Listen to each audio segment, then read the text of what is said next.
Okay, so today I am at the Merdecars gathering in conjunction with Malaysia Day, and in this video I'm going to bring you all on a walk around to show you some of the more interesting exhibits, starting with these guys. Look at this. So to start off, right, the first car you will see as you come in here is this iconic Celica GT4. Oh, stuff of dreams. And right here, it's beautiful, very stock looking Toyota MR2. And we have the Toyota Altezza over there. This was back when the Toyota Altezza and Lexus IS were the same car. And we're still not done with classic Toyota sports cars. Oh my God, this is the old Supra. Now over here, something rather interesting. We have that KE70 there, and right here, oh, Mazda M3 MPS just entered the scene. Now these two rather exotic looking examples.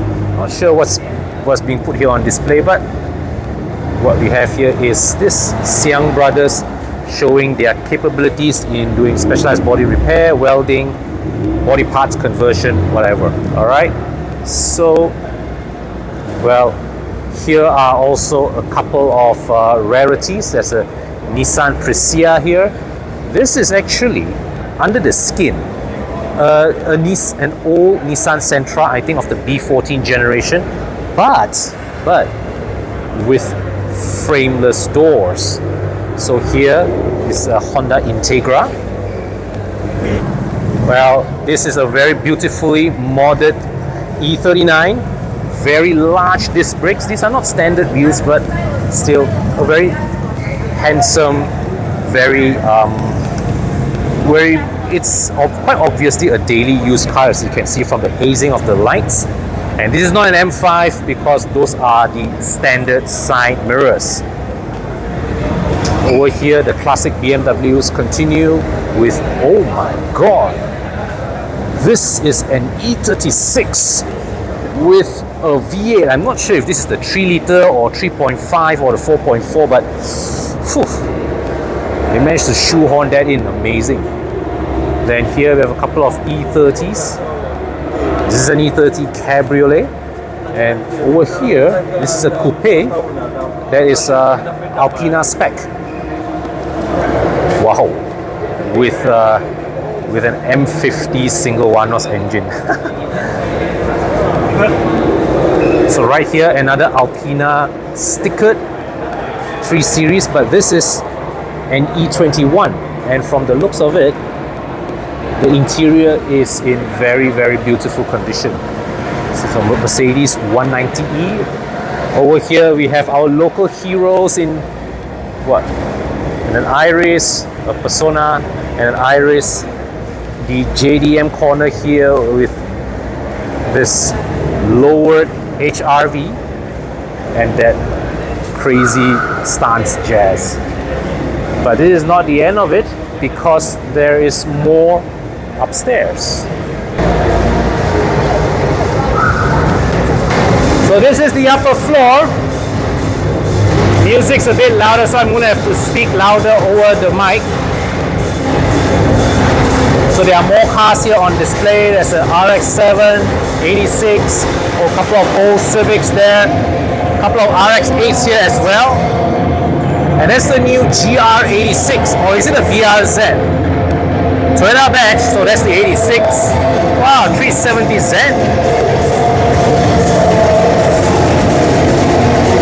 Another Altezza. This is a 34, but this is not a GTR, looks like a GTT, because the side body, okay, the rear fender is not of the wide body. Yo! Nice to meet you too. Hi! How you enjoying the music? I am, thank you. Yeah, I'll go there after I do my video tour of the place. Any interesting attractions here? The Hako. Huh? The Hako and the 4C. Okay, I'll go there and check it out later. Hey, Abang JDV! Ha! Malaysia Day lah. for Malaysia How are Day. you, brother Con? How excited are you? Abang Very JD good, Lee bro. from EvoClub. Yeah. He brought Malaysian. This is a Gen 2 that we had the pleasure of detailing at EvoClub Car Wash. So lama tak ada jumpa ni kereta. Hey, the first car wash that washed his car when I bought it. My seat's brand new. Wait, tak ada orang guna ke kereta ni? Seat macam baru. When you want to come back, I got special package now. Special package now, jaga your seats for 1 year. Okay, before Enduro, we need to take this on Enduro. Let's see how it You're bringing this for Enduro. feel like. That's the way to go, man. That's the spirit. That's the spirit. That's the spirit. So this is a Gen 2 MME, very special Gen 2. And over there, this is Tana's latest acquisition. You guys can watch when he posts a video of this car. This is an original Satria R3, not GTI, R3. Tana was very kind to let me have a go in this car a few weeks ago, and I was absolutely blown away by the experience. Lovely, lovely car to drive. Lovely car to drive. So more Toyota KE70s here.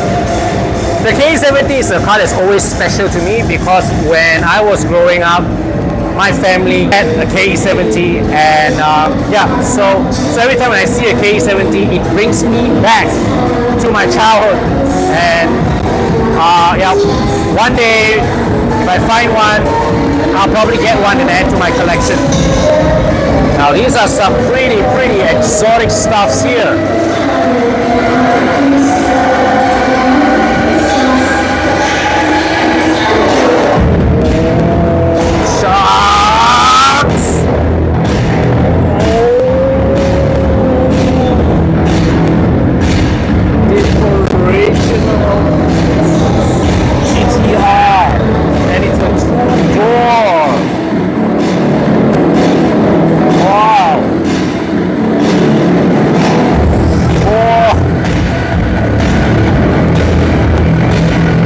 Yaris, couple of MX-5s and these here.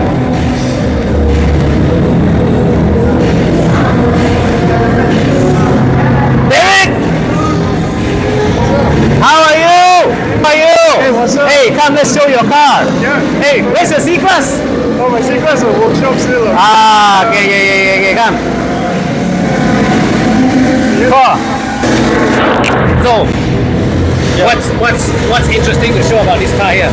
Okay, what's interesting is that it has a special oscillating vents, aircon vents. Oh yes, hey, come, can see it. Yeah, okay.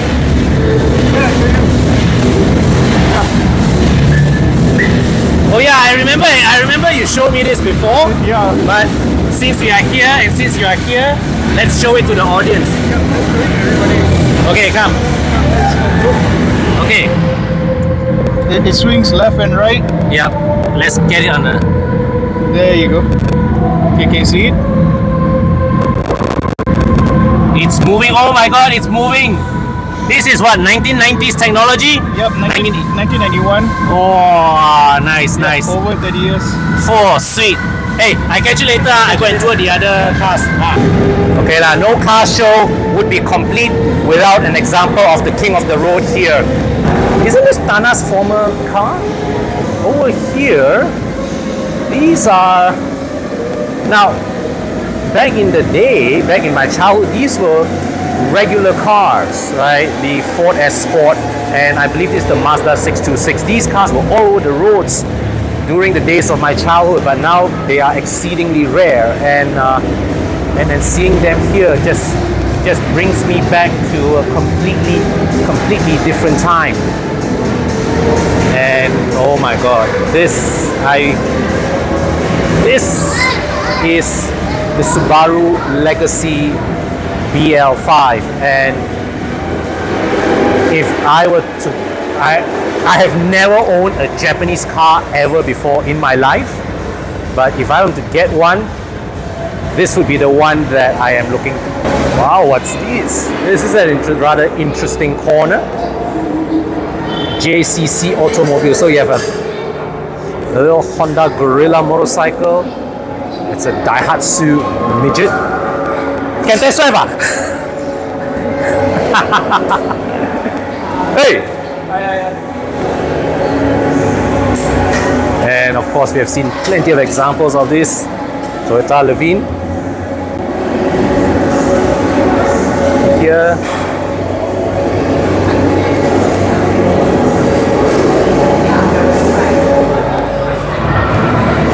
Okay, so in this corner we've got some really exotic examples here. This is like the 86 corner. WRX. Oh, Corolla AE 101. Always love these. MR2. And right here we are coming up to the Evo corner. The Lancer Evo corner. I think I've mentioned this before.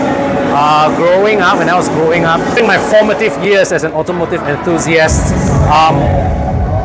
the Evo versus WRX rivalry was the defining argument of my formative years as a car enthusiast. I was an Evo fan, but it was always because of my fondness for the Evo that today I have a very healthy respect for Subaru. So the thing is that, right, I think over the years Mitsubishi they have went a different path from the glory days of the Evo. They are now focused on Triton. They're now focused on small cars like the Mirage and all that. But Subaru have still somewhat stayed true to their motorsports commitment. They're still continuing with they still have the WRX. They still held firm with giving their boxer engines, their all-wheel drive, and that to me is something special, and that is something to be respected. So wow, I'm not sure if this is an original M3, but it does have the M3 engine. It is an M3. Why? Because the VIN number there says WBS. So the first three alphabets when it says WBS, you know it is an original BMW M car. It's not a convert. So a couple of Mercedes, Singapore registered Mercs here. You can upkeep these in Singapore, right? You're a baller, man. Okay, to renew the COE that many times, you are baller lah. Ah, nice. Beautiful W124 and BMW E38 here.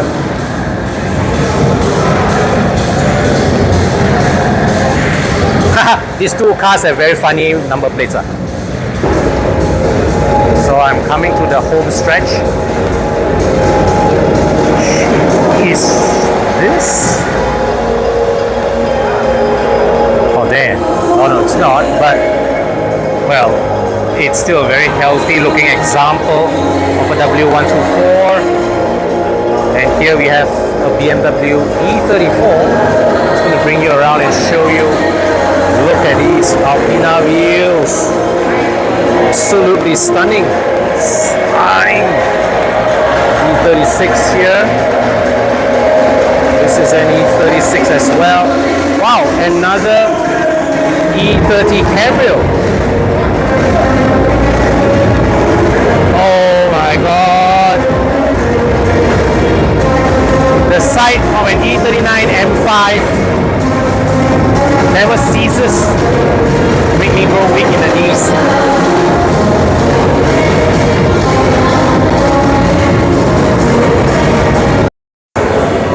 So here is the food corner, and over there is the merchandise corner, which concludes our visit here to the Merdecars event. Now before I end this video, I just want to take this opportunity to congratulate the Cars and Coffee Malaysia team for putting together this event. Now, as far as I know, this is their first attempt at organizing a car gathering, and I would say the overall result, I consider it a success. Now, it's not the biggest car gathering that I've ever attended, far from it, but I feel that the atmosphere here is just nice in the sense that it doesn't feel dead, but at the same time it doesn't feel overcrowded or chaotic. So I can freely walk about, check out all the exhibits at a very, very relaxing pace. Okay, and I hope that all of the exhibitors here, all the vendors here that came to display their stuff, to sell their stuff, managed to get a good day's haul of sales from the visitors here. So yeah, I would say that this is a very well organized event as a whole. Good atmosphere, and one thing they did right was that they did it in a multi-story parking. So why is that so? Because when you're doing a multi-story parking, right, not instead of basement, what that means is that the ventilation is taken care of. There's no air conditioning, but you get good ventilation because it's above ground. There's ventilation through the sides, so it does not feel too congested. It does not feel too panas. And it's overall, as I walk up and down the event, as I go from floor to floor, it just feels like a very cozy, very comfortable event that still has a good buzz about its atmosphere. Right, so this concludes my visit at the Merdecars event, organized by Cars and Coffee Malaysia. So if you missed this one, well, I hope they'll be back to organize another gathering soon.